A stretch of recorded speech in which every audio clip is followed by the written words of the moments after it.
अच्छा सर, कुछ लोगों में ये धारणा है कि एक नाक तो आपकी बंद ही रहती है हमेशा और एक नाक से ही आपकी खुली रहती है।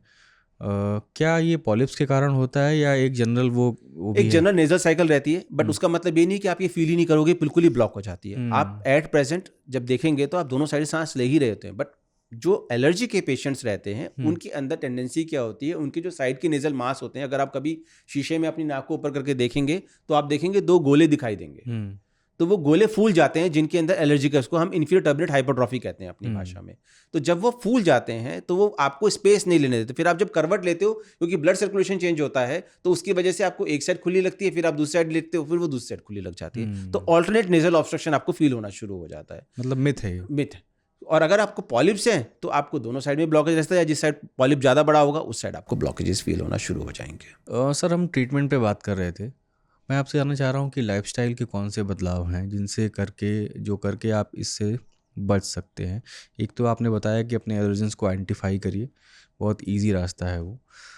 और क्या, घर में एयर प्योरीफायर लगवाना और मास्क एयर पहनना का प्यूरीफायर आपको एलर्जन में हेल्प नहीं करेगा बहुत ज़्यादा, हम्म। तो वो आपके पोल्यूटेंट्स के लिए ठीक है। उसमें भी एयर प्यूरीफायर का भी ऐसा है कि आपके रूम के साइज़ के एडिक्वेट होना चाहिए, फिर उसका एयर फ्लो कितना फास्ट है ये हमें चेक करना चाहिए ताकि टोटल एलर्जेंस को निकाल सके।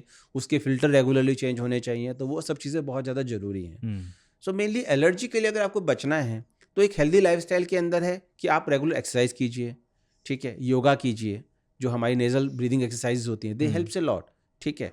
आप रेगुलर अगर एक्सरसाइज करते हैं, रनिंग कर रहे हैं, जॉगिंग कर रहे हैं, कुछ भी कर रहे हैं, तो उसके साथ में है वाटर इनटेक अच्छा रखिए, अपना जंक फूड्स को अवॉइड कीजिए जो ओवरऑल आपके हेल्थ बेनिफिट देना शुरू कर देते हैं। नहीं, तो इससे रिलेशन नाक का क्या है?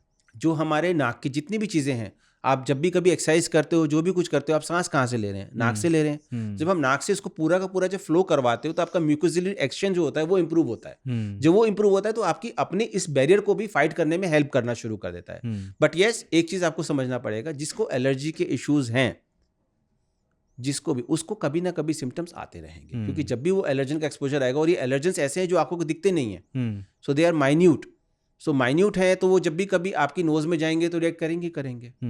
तो उस टाइम पे जैसे मान लीजिए कि किसी को आइडेंटिफाई किया हमने, किसी पोलन से एलर्जी है, सो ड्यूरिंग दैट फेज जब वो बाहर जा रहा है तो उस टाइम पे वो अपने N95 मास्क को यूज़ करे। ये समझना बहुत ज़रूरी है कि एलर्जेंस को रोकने के लिए आपको N95 मास्क ही यूज़ करना पड़ेगा। नॉर्मल सर्जिकल मास्क या दूसरे मास्क आपकी हेल्प नहीं करेंगे। क्यों, वो पेनिट्रेट कर जाते हैं? यस, क्योंकि उनकी जो मिनिमम वो लेंथ है या जो उसका डायमीटर है वो बहुत माइक्रोन्स के अंदर होता है। So it is very easy for them to cross.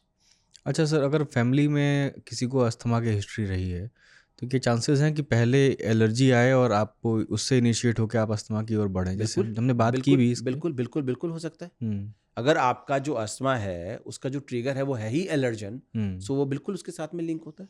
अच्छा, किस किस एज में ट्रिगर होता है? जैसे मैं बहुत सारी जो ऐसी डिजीज़ हैं जिसमें बॉडी का इम्यून रिस्पॉन्स शुरू हो जाता है, जैसे सीलिएक डिजीज़ है, आपको किसी एज में भी हो सकता है। कब ट्रिगर हो, किस चीज़ से हो, आपको ये पता नहीं है। सेम एलर्जी का भी है। अच्छा। एलर्जी का कोई भी टाइम फ्रेम है ही नहीं, कोई एज का क्राइटेरिया नहीं है।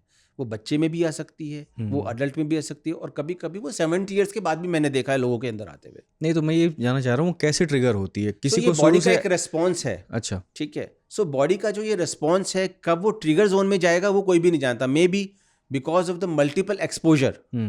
अब जैसे अगर आपने देखा होगा तो काफ़ी लोग हैं जो कि यहाँ पर इंडिया में रहते हैं, देन वो जॉब के लिए या फिर कहीं out of other India shift हो जाते हैं, तो उन लोगों को वहाँ जाते हुए साथ में ये लगता है कि मैं तो बिल्कुल सिम्टम फ्री हो गया। फिर वो वहाँ कुछ समय के लिए स्टे करते हैं, क्योंकि आपका यहाँ वाला जो एलर्जन है, सपोज कीजिए कि उसको यहाँ के किसी प्लांट के पोलन से एलर्जी थी, वो प्लांट वहाँ पे है ही नहीं, तो वहाँ चला गया तो वहाँ ठीक हो गया। अब वो काफ़ी साल रहा, 10 साल 15 साल, बट वहाँ जाने के बाद में वहाँ का कोई लोकल पोलन है जो उसकी बॉडी ने उसके साथ रिएक्ट करना शुरू कर दिया, तो मे 15 साल बाद उसके सिम्टम दोबारा शुरू हो जाए।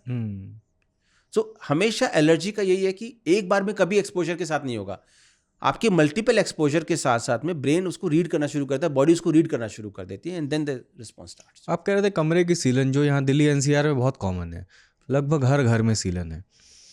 आप कह रहे थे कि फंगस उससे जो है ग्रो कर जाता है, तो वो नाक तक कैसे पहुँचते हैं? सो फंगस क्या है, जो वहाँ पे लगी हुई एक मोल्ड है, तो ये जो चीज़ें हैं ये एयर में भी तो उड़ती हैं साथ साथ में। तो जब वो एयर में उड़ती है तो आप उन्हीं को तो इनहेल कर रहे हैं। अब अगर हम देखें कोई भी जगह पर, जैसे हम यहाँ पे स्टूडियो में बैठे हुए हैं, अगर हम यहाँ पर देखेंगे माइक्रोस्कोप लगा के तो कोई भी एनवायरनमेंट क्लीन हो ही नहीं सकता, क्योंकि ये जो चीज़ें हैं ये हमारे साथ में ही पैदा हुई हैं। ये भी एक स्ट्रक्चर है जो शुरू से, आज से नहीं, कई सौ सालों से हमारे साथ ही चल रहे हैं।